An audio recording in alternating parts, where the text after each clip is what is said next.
Full Metal Jackie again, Rob Halford and Judas Priest with us. And December sadly marks the 10-year anniversary of the passing of Dimebag Darrell.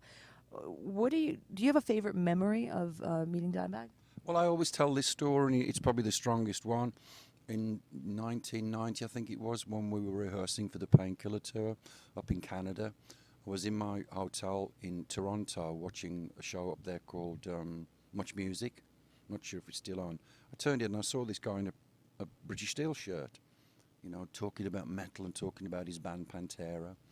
And just listening to him speak so wonderfully about his band, about metal, about the fans, I thought, this guy's just real. I can sense it right away.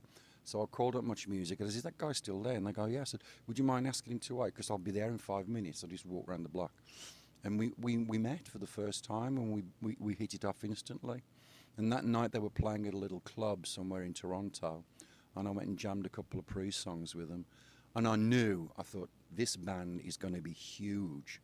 So I told the rest of the guys, I said, you know, when we do Europe, after we do the American leg, we should take this band with us. We should take Pantera to Europe with us. And everybody said, yeah, let's do it. So I remember watching them every night on the European tour, and the fans, the audience, were just like, what the fuck is this? You know, it was just so raw and primitive and real and aggressive and so new. And this guy, Dimebag, was playing the guitar like nobody had played it before. And Phil and Rex and Vinny, they were just going nuts, you know. And so all of that is a combination of great memories and much blessings to Dime. He'll never die, as we know. When I talk about my friend Ronnie, you know, all of these other wonderful people that we've lost in this world, but they live with us eternally in their music, and that's the great memory of Dimebag Darrell.